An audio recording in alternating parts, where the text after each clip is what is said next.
No mês passado, eu recebi uma sugestão de pauta. Ela vinha com uma pergunta no título. E essa pergunta me intrigou bastante. Dizia o seguinte: o que pode ser pior do que a morte?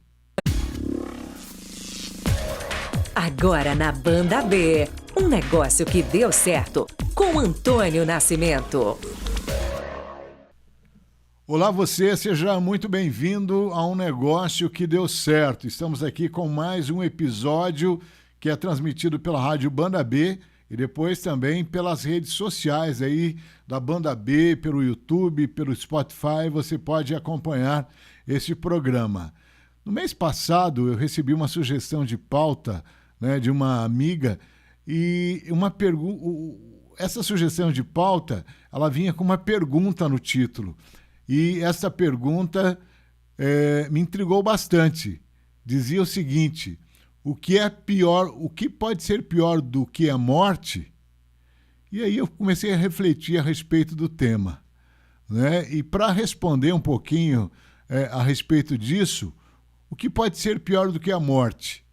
Está conosco aqui a psicanalista do Grupo Ninter, Juliana Lourenço.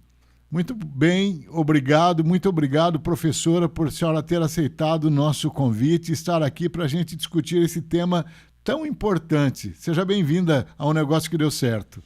Muito obrigada pelo convite, é um prazer estar aqui, tendo a oportunidade de abrir para esse assunto, O que é pior do que a morte? Que quando a gente vai falar de vida, a gente também tem que incluir a morte, porque ela faz parte desse percurso, Então, só que a gente nunca abre espaço para a morte, Porque é sempre um lugar de silêncio. Então, é muito importante abrir espaço para que a gente possa estar debatendo, porque às vezes isso é o que está gerando conflito, A pessoa está com ideias de pensamentos de morte, então é necessário que se abra espaço para que a gente esteja discutindo, conversando sobre esse tema. E a senhora pode me responder, então, o que é pior do que a morte, professora? Então, essa é a questão que a gente Crucial. Pergunta para os nossos pacientes, Eles chegam sempre com conflitos, com situações assim que a vida está muito pesada, muito difícil. E é a partir desse questionamento o que está aparecendo pior do que a morte. E aí a gente vai, então, abrir, porque o sofrimento ele é tão singular, e é tão solitário. Quando a pessoa está passando por um momento difícil, seja uma doença, seja uma situação familiar, ela se encontra sozinha, porque ninguém para, o mundo não para ela sofrer. Então, ela se sente naquele momento muito solitária e a vida fica muito difícil nessas situações, E é onde vem alguns pensamentos de que era melhor não existir. Então, é a partir desse questionamento o que é pior do que a morte. E aí ela vai, então, refletir, pensar e vai poder, então, elaborar o que tem sido tão pesado na vida dela que, às vezes, em muitas situações, ela ainda não conseguiu nomear. Então, é um espaço de reflexão que a gente abre, um espaço de escuta para que a pessoa possa ter a oportunidade de entender o que está acontecendo com ela, o que é esse momento na vida dela. Então, não há uma resposta para te dar. O que é pior do que a morte? Vai depender ali do sofrimento do sujeito, Durante muito tempo, esse tema foi tratado com um certo tabu, Ninguém se atrevia a debater, a questionar, falar de suicídio, Uhum. Mas, devido ao grande crescimento de números por suicídio, a sociedade, ultimamente, vários organismos, têm trazido à baila esse assunto, e tanto é que se criou no mês de setembro, o Setembro Amarelo, onde o tema é bastante debatido, Uhum. Agora, e muitas vezes as pessoas, quem está de fora, não consegue muito entender o sofrimento da pessoa, não, Uhum. Juliana? É solitário, O sofrimento deixa a pessoa completamente solitária, porque só ela vai conseguir quantificar, qualificar a sua dor, nenhum outro. Então, nesse momento, as pessoas se sentem muito solitárias quando está passando por um momento difícil.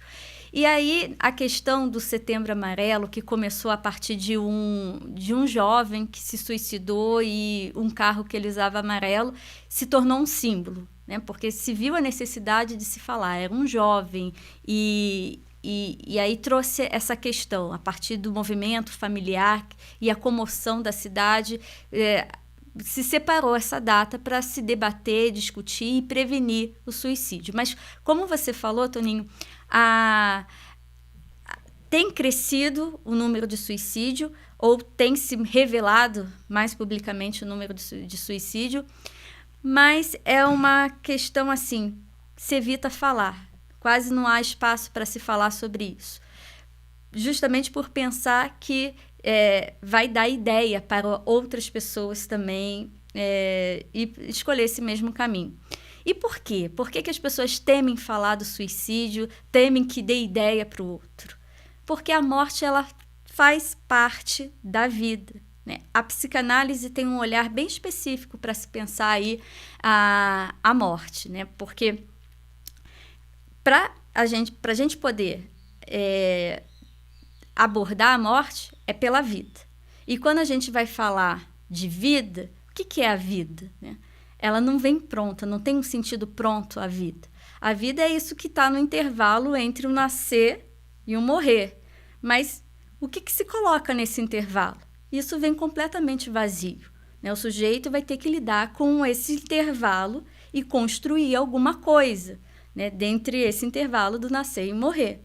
E é nessa construção de sentido, que não é dada, não vem pronta, que no meio do caminho, às vezes, alguma coisa dá errado. Então, aquele ideal de vida, aquele lugar idealizado, acaba falhando. E a pessoa tem que lidar com a falta de sentido, né, que é a vida. Porque a vida é esse vazio mesmo que a gente vai colocando sentido, vai construindo, vai criando, né, casa, tem filhos e vai construindo sentido para dar sentido a esse intervalo. Mas quando isso falha, a pessoa se depara justamente com essa falta de sentido. E aí ela se vê ali sendo escoada essa energia, desse esforço que ela teve para construir o sentido, parece que vai escoando e ela perde toda a esperança, como se nada desse mais certo, não tem esperança para ela planejar, porque pode acontecer alguma coisa e isso falhar.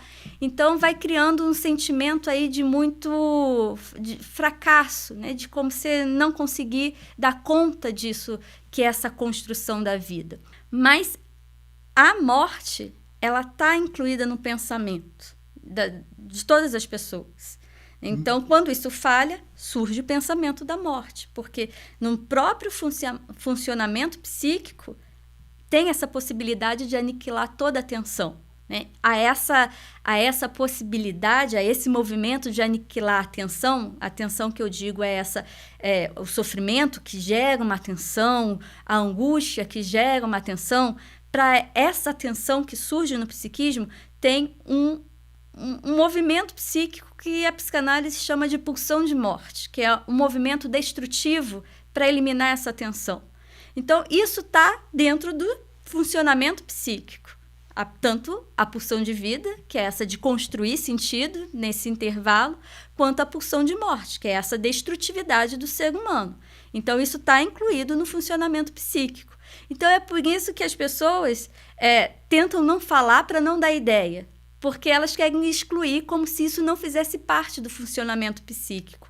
E é nessa tentativa de excluir, de não falar, de não eliminar, que aí a pessoa não consegue elaborar o seu sofrimento e essa energia psíquica, né, que eu estou aqui falando, nomeando de pulsão de morte, começa a ganhar força, porque ela não tem espaço para falar da sua dor, do seu sofrimento, e ela vai crescendo, né, vai crescendo nesse funcionamento psíquico que ela está ali vivendo naquele momento. E é interessante que cada pessoa, né, como indivíduo, tem um tamanho, vamos assim fazer uma comparação aqui, como se todos nós tivéssemos um elástico, né?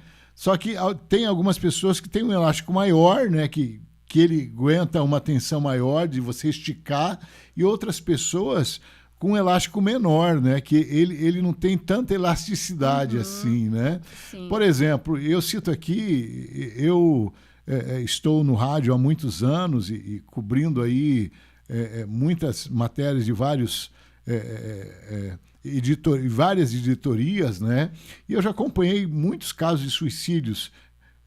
Por exemplo, um cidadão na cidade da Lapa, muitos anos atrás, ele se matou porque o vizinho dele foi acusá-lo de roubo na casa dele, ele era inocente, e esse vizinho levou um chicote e deu algumas chibatadas nesse cidadão, na frente dos filhos. Por conta disso, quando o vizinho saiu, ele foi para o mato e se enforcou no mato. Né? Para ele, aquela humilhação de levar umas chibatadas na frente dos filhos foi muita coisa. Né? Outra pessoa, uma adolescente de 14 anos, ela se matou porque a mãe dela brigou com ela porque ela tirou nota baixa no colégio. A adolescente foi até a janela do apartamento dela e pulou lá do 8º andar, aqui no centro de Curitiba. Então, o que eu percebo, Juliana, é que os motivos são os mais variados. Agora, algumas pessoas têm uma capacidade de suportar muito mais do que outras. Você entende assim também? A psicanálise explica isso ou não? Sim, né? É difícil, por isso que ouvir o outro é muito difícil, né? Porque a gente vai julgar pela nossa capacidade, pelo nosso jeito de lidar com situações, né? E quando a gente vai ouvir o outro, a gente tem que suspender um pouco o que é possível para a gente, para poder entender o que é possível para o outro, né? Mas o que estrutura essa capacidade tem muito a ver com o modo como o sujeito se julga, né? Então, a essa instância julgadora do psiquismo, que a gente nomeia de super-eu, que é esse que julga, que exige certas situações para o sujeito, né? Uma instância interna mesmo, é um julgamento interno. Então, isso varia de acordo com a construção de cada um. De como ele é forjado. Isso, né? Então, às vezes, numa família muito tradicional, que o pai tem que representar aquela figura... espartana ali, exato, né? Então, uma acusação a qual ele não consegue se defender, tira toda a honra dele diante dos filhos, ele apanhar diante do filho. Então, há um superego aí desse sujeito que fala assim, pronto, acabou para você, seus filhos não vão mais te respeitar, então não tem mais jeito para você. E ele não consegue dar conta dessas acusações internas, né? E já outros que vão passar por isso e vão colocar toda a agressividade contra o outro, externamente. Vão achar meios de colocar a agressividade para o mundo externo. E essas pessoas vêm contra toda a agressividade contra si mesmo, né? Então, essa diferença não dá para a gente poder julgar a pessoa que está sofrendo, de dizer, você não aguenta nada, não, você tem que ser mais forte. É de poder acolher essa pessoa, né? Porque não dá para medir o sofrimento a partir do que é sofrimento para mim, né? Mas de a gente ter condições de poder acolher o sofrimento do outro. Porque é nesse movimento, né, que onde a pessoa que está num sofrimento, ela é censurada, dizem para ela, para com isso, levanta, você é jovem, você é forte, ou você tem tudo que você quer você tem. Vai tirando o direito da pessoa sofrer, como se ela não se autorizasse. Eu não posso então sofrer. E isso vira algo cruel contra a pessoa. Então, ela já não suporta mais a vida. É aquela questão assim, é melhor morrer, né? Aí vem aí a resposta para algumas pessoas. Porque nem o sofrimento ela se autoriza a sofrer mais, né? De chorar por algo que ela perdeu, por uma situação que ela viveu. Então, aí ela vai preferir sair de cena, né? Eliminar toda essa tensão. Então, é nesse momento, assim, do Setembro Amarelo, por exemplo, que se tornou um momento simbólico para a gente poder discutir sobre isso, que a gente transmite esse lugar de acolhimento, né? De não medir o sofrimento de uma pessoa a partir da sua capacidade de passar por algo. Porque o sofrimento, ele é individual, né? Porque a minha régua, ela tem um tamanho, mas a sua régua é de um outro tamanho. Exato. Né? Então, eu não tenho como medir o seu sofrimento com a minha régua. Né? Porque cada um tem uma régua própria. Seria mais ou menos isso, Sim, Juliana? exatamente, né? E quando a pessoa se sente menosprezada, como se o sofrimento dela não fosse válido, ela sofrer por aquilo, é de um desamparo muito grande, né? Como se nem sofrer por algo ela pode. Então, é como se tirasse tudo dela. E nós, como sociedade, nós somos cruéis, né? Nesse sentido de julgar realmente, né? E assim a pessoa está com depressão. Não, isso não é depressão, isso é falta de Deus. Né? Ou, isso não é depressão, isso é preguiça. Né? Quantas e quantas vezes a gente ouve isso, né? Por aí? Muito, né, Toninho? Isso daí a gente tem trabalhado, ser aberto, espaço para que a gente discuta sobre isso, para que as pessoas venham ter essa empatia, né, sobre o outro, de poder acolher o outro, porque é esse julgamento que acaba sendo um dos gatilhos para que a pessoa tire a vida dela. Como é esse lugar de não autorizar o outro a sentir o que ele está sentindo. Não permitir, né? Exato, né? Essa questão de que isso daí é falta de Deus, é de uma culpabilização da pessoa, né? Você é culpado por estar assim, né? Então, e a pessoa se torna ali refém de toda a sua dor, né? De todo o seu sentimento, porque esse julgamento de que falta Deus na sua vida, ou por que você está assim se você pode viajar, pode ter o que você quiser. Você tem tudo na vida. Então, né?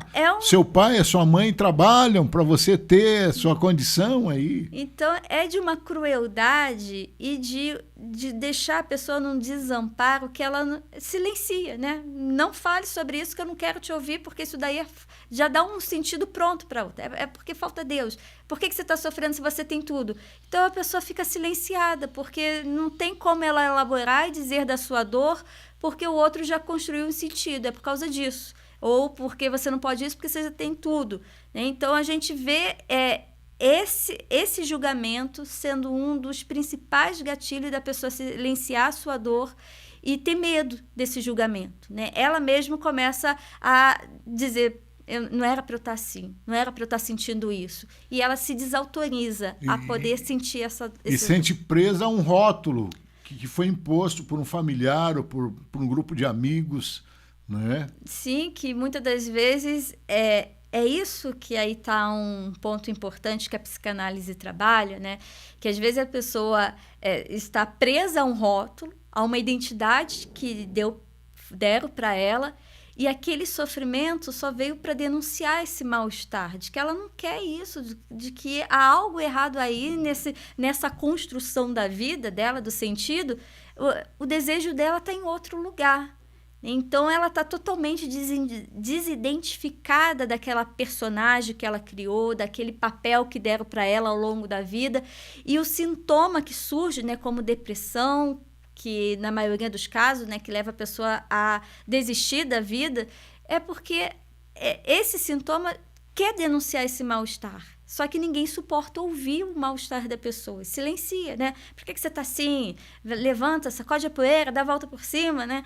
Mas não, ela precisa elaborar, tem algo ali para ser dito, algo ali para ser abordado e talvez ela nem saiba ainda o que é, mas ela precisa de um espaço de acolhimento para que ela possa, então, nomear o que é essa angústia, o que é essa dor, né? E esse é um dos trabalhos da psicanálise, né? De proporcionar essa escuta do inconsciente, daquilo que se tornou sintoma de um desejo que ela não pôde conceber pela palavra, né? Então se torna um sintoma. Então é muito importante, ao invés de medicalizar, não que o medicamento não seja importante, claro, né? Não estou aqui contra isso, Em muitos casos, o medicamento é imprescindível para tirar a pessoa de uma situação de depressão, mas só o medicamento não é suficiente, porque o que ela precisa é de uma elaboração dessa vida dela, dessas construções dela, disso que ela foi chamando de sua identidade, mas ela se encontra como uma estrangeira, em um mundo em que ela não pertence, um estranho na família, um estranho no trabalho, porque ela só foi cedendo ao que o outro queria dela e se distanciou do seu desejo. Então, muito da depressão surge por essa desconexão entre o desejo inconsciente dela e aquilo que ela foi colocando, né, nesse intervalo dessa construção da vida dela. Isso não acontece da noite para o dia, né? É um processo. É um processo, né? E por isso que é tão trabalhoso, né? Porque muitas das vezes é um trabalho de desconstrução de verdades que estavam lá enraizadas desde a família, que precisa de um trabalho ali para que ela venha se ouvir, venha entender, venha elaborar. É o tempo ali dela ver, dela elaborar e dela concluir uma verdade dela, né? Então, é um trabalho aí, um processo de libertação mesmo contra algumas verdades que não pertencem a ela, né? Então, é um caminho para esse autoconhecimento, dela ir em busca de uma verdade, talvez, diferente de tudo aquilo que ela acreditou. Então, não é um trabalho assim simples também, e nem fácil de se fazer. É um processo doloroso, mas libertador, né? Esse autoconhecimento. Esse processo de tirar a pessoa lá do fundo do poço, né, é difícil. Mas para ela chegar até o fundo do poço, também ela passou por todo um processo, né? Ah, sim, né? Um processo de ir se silenciando. De ir silenciando. De ir cedendo, né, ao outro, de ficar ali deixando o desejo dela de escanteio e anulando o desejo dela, né? Muitas dessas pessoas é aquelas pessoas que não sabem dizer não para o outro, né? Então, ela vai ali cedendo, vai vivendo, mas se distanciando de si mesmo. Porque toda pessoa que vai por esse caminho, ela dá sinais ali, como você já colocou, né? Ela dá aqueles sinais iniciais ali pedindo socorro, né? É um SOS, né? Um help. E aí ela vai percebendo que ela não é escutada, que ela não é ouvida, e a cada vez mais ela vai se isolando. Isso, né? exato. Até chegar no fundo do poço. Falta empatia para as pessoas próximas ali, para a família, para os amigos mais próximos, para os colegas de trabalho. É importante a gente falar isso que você está tratando, né? Que às vezes a gente pensa que vai ser claro esses sinais. E às vezes só a pessoa sabe o que ela está vivendo. No dia a dia ela até consegue encenar bem, e rir, sair com os amigos.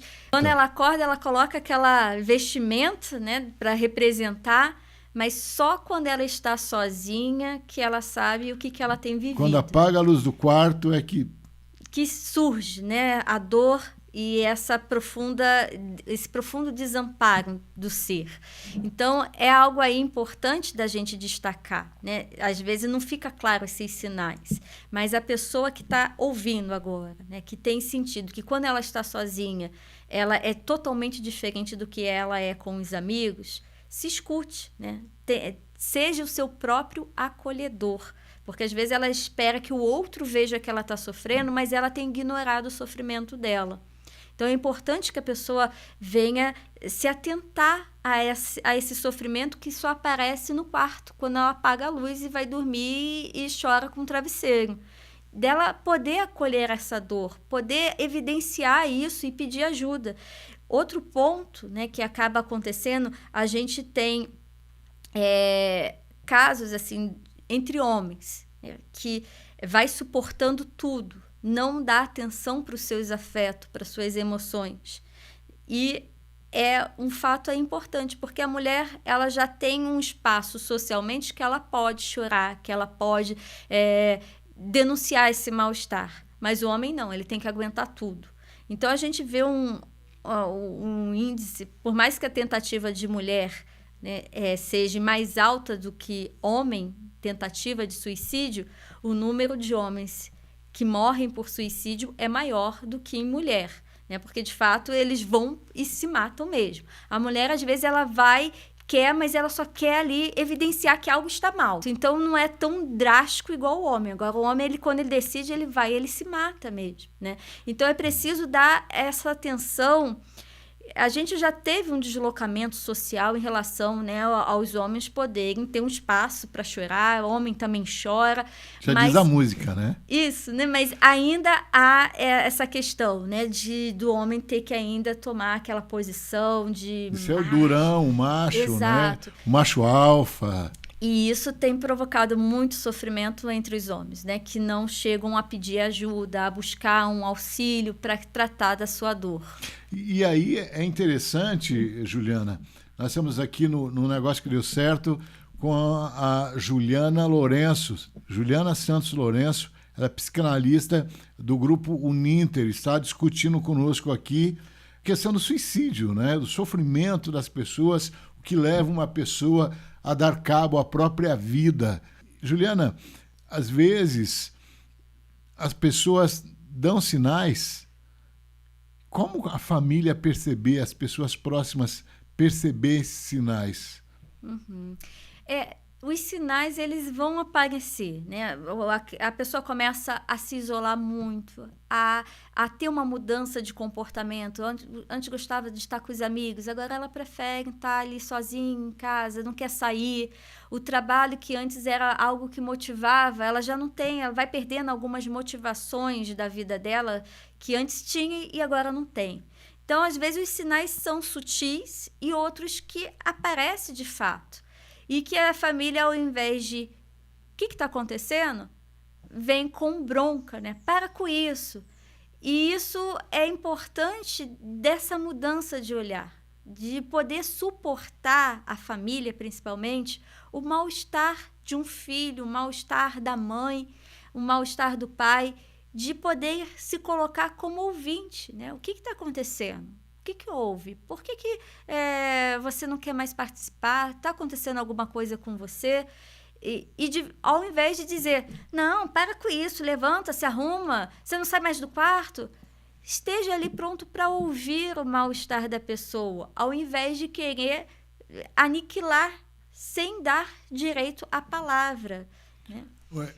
Muita gente pensa que o suicídio está ligado também às dificuldades financeiras, né? É claro que em alguns casos esse é o gatilho, mas tem gente que acha que rico não sofre, né? Que a pessoa que tem uma certa posição social, que tem um diploma universitário, não sofre, que essa pessoa nunca vai ter problemas e aí está tudo maravilhoso e ela olha lá de baixo, né? Fala assim, não, o problema é comigo aqui, na minha classe social. Lá eles não têm problema.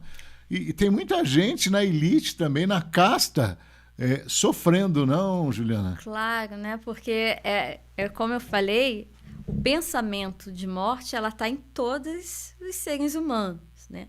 Então, em todos os momentos difíceis, em algum momento a pessoa vai preferir, não é que ela vai pensar, vou me matar, mas vai falar, preferia não estar vivo, preferia não estar existindo, né? Então, pensar que isso só acontece com um grupo de pessoas é se enganar com isso, né? Porque atinge todas as classes e acaba que as classes mais altas tem mais número de suicídio, porque às vezes o sofrimento de ter que a pessoa está tão envolvida com tantas questões externas, né? Tem tanta coisa ali convocando ela para resolver, que ela acaba sendo engolida por problemas, mas que acaba colocando ela em movimento.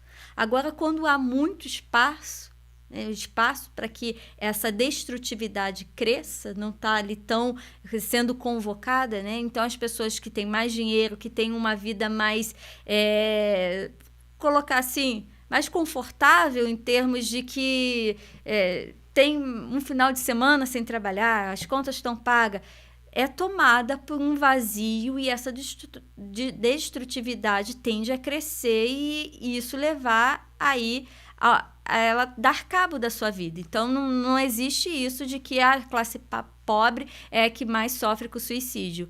A gente tem índice aí que prova justamente o contrário.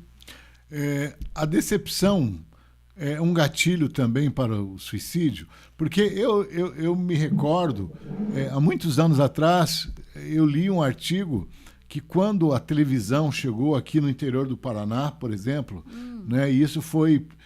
a televisão, a matéria foi escrita já no começo dos anos 80, mas a televisão chegou aqui no Paraná final dos anos 60, né? TV Tibagi, lá em Apucarana, que daí levou imagens para o interior, e aumentou o número de suicídio quando as pessoas, naquele tempo, não sei se no Rio de Janeiro, de onde você vem, assim também, mas aqui no interior do Paraná, eu morava em Goiuerê, por exemplo, e lá, quando inauguraram o canal 11 da TV Tibagi em Apucarana, eles colocaram uma TV preta e branca no jardim, porque lá a gente não chamava de praça, né? A gente chamava de jardim.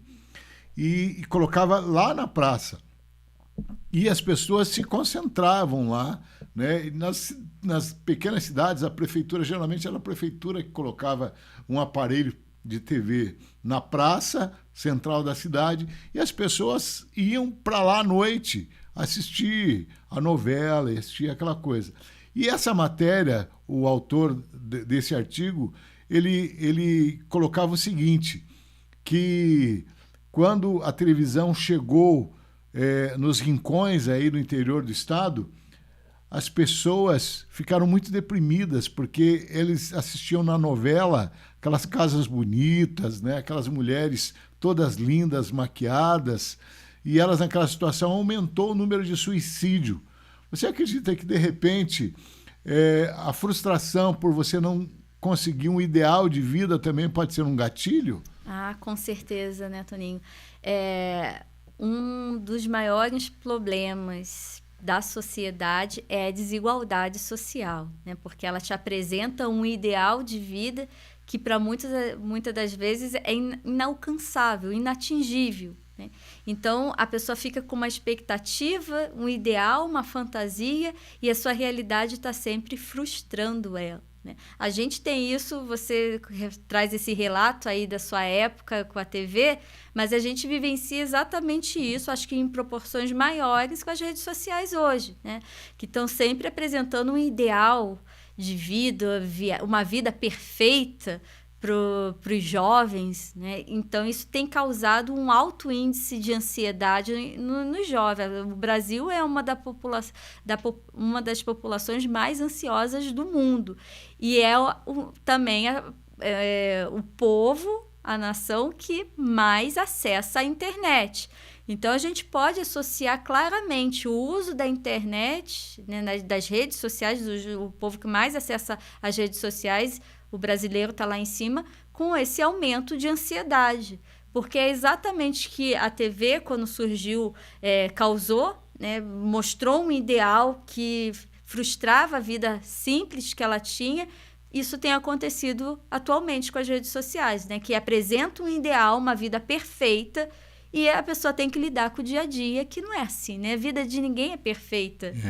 Eu gosto muito de um autor espanhol, o Víctor Armenteros, que ele diz o seguinte, que a gente vive no tempo da obsolescência, né? Que as coisas são todas obsoletas, né? O carro 0 km que você comprou no começo do ano, a montadora já está anunciando um modelo com mais itens para o ano seguinte, para 2025. E aí aquela televisão que você comprou para assistir a Copa do Mundo de Paris, né? Aliás, as Olimpíadas agora de Paris, né? Já tem um modelo muito melhor, né? Com mais pixel e com mais funções. E aí você fica nessa busca desenfreada, né? Contra as coisas obsoletas que você compra, né? E você vive em busca de um ideal que você nunca vai alcançar.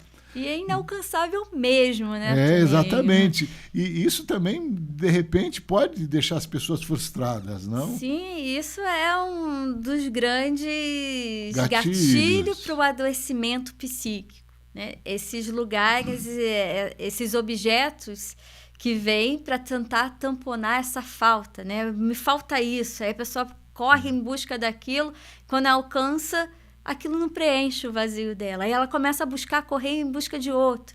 Então, ela vai ficando numa luta, numa corrida para alcançar esse objeto que venha dar felicidade para ela e nunca alcança, né? Porque é esse lugar aí do sem sentido que é a vida, né? Que não vai ter nada que vai dar um sentido pleno para ela, mas é essa construção do dia a dia dela conseguir ali lidar com a falta que vai conseguir fazer com que ela deborda esse desejo que é insaciável, né? De ter esse objeto pleno. Então, é importante que a pessoa venha poder lidar com a falta, né? E a gente tem aí um grande problema nos jovens de hoje, na adolescência, né? Que acessam a internet de modo desenfreado, que estão ali o tempo todo sendo oferecido para eles objetos ali que vai trazer a felicidade para eles. Sim, porque a sociedade impõe esse conceito, né? E aí o jovem, ele vê um moletom de uma marca famosa, um tênis de uma marca famosa, né? E aí ele chega, pede para o pai comprar aquele tênis, mas, na verdade, aquele tênis é o valor do salário que o pai ganha, né? É a realidade que nós temos aí na periferia de Curitiba, na região metropolitana. E aí esse jovem fica frustrado, né? Porque ele não consegue ser inserido naquele grupo social, porque ele acha que para ele ser inserido naquele determinado grupo social, ele precisa usar aquele tênis de marca e aquela calça de marca, o moletom, a blusa, né? Com a marca que ele tem. E ele nunca vai conseguir aquilo. E isso, de uma certa forma, frustra muito ele. Frustra muito. E hoje em dia, a questão de não saber lidar com a frustração tem sido algo que tem impulsionado muita agressividade, né? Porque diante dessa frustração, eles fazem o quê? Eles se tornam agressivos, porque querem algo, eles colocam toda essa frustração em agressividade. Então, a gente está numa sociedade muito violenta, né? Que não suporta a frustração e desvia toda essa frustração em violência. A gente está caminhando para o fim do programa e você falou de um vazio, né? Que as pessoas não encontram como preencher esse vazio. Freud explica isso? Ele explica, né? Mas eu vou deixar, se a pessoa quiser, ela tem que buscar esse autoconhecimento, né? Não há uma resposta assim para ser dada generalizada. Não é uma receita, né, de bolo. Não é uma receita de bolo. É algo aí dessa busca, desse autoconhecimento para que a pessoa entenda os seus valores, as suas verdades e pare de sair correndo, né? Como aquele imagem que a gente tem do coelho correndo atrás da cenoura, que fica amarrado nele, que ele corre, mas nunca alcança. O cachorro correndo atrás do rabo, né? As pessoas estão aí numa corrida desenfreada e não sabem direito o que querem. Então, é no momento em que ela consegue identificar o seu desejo, elas vão estar aplacando um pouco desse vazio. Ok. Juliana dos Santos Lourenço, psicanalista do Grupo Uninter. Muito obrigado por você ter aceitado o nosso convite. Vim aqui falar desse tema tão importante para a nossa sociedade, que deveria ser muito mais debatido, muito mais levado, né, para as famílias conversarem a respeito. Nas salas de aula deviam conversar mais sobre, né, porque é um assunto muito importante, porque tem muita gente adoecendo e as pessoas acham, é porque é fraca, né? Mas que bom que você veio aqui, pelo menos a gente conseguiu dar algumas pinceladas aqui a respeito disso, viu? Eu espero recebê-la uma outra oportunidade aqui para a gente retomar esse papo tão agradável e tão importante, tão relevante assim para a nossa sociedade, viu, Juliana? Eu agradeço muito o convite, fico muito feliz de poder estar transmitindo um pouquinho aí do saber da psicanálise e levando, quem sabe, o conforto para, nesse momento, pessoas que estão passando por momentos difíceis, pensando em suicídio. Calma, né? Calma. Respira. Ouve um pouco aí o que é essa dor. Não tente nada nesse momento, mas se escute. Essa é a minha mensagem aí para todas as pessoas que nesse momento se encontram passando por um momento difícil. Ok. Mais uma vez, muito obrigado, viu? Obrigado também ao pessoal da assessoria da Uninter, ao pessoal da NQM, né, que gentilmente fez essa ponte para que você estivesse aqui. A gente agradece muito, né? A Mônica, Santana, o Sérgio Wesley, meus amigos, né? Um abraço para vocês, viu? E para você que esteve conosco aí até agora, muito obrigado pelo carinho da sua audiência e até o próximo episódio. A Banda B apresentou Um Negócio que Deu Certo,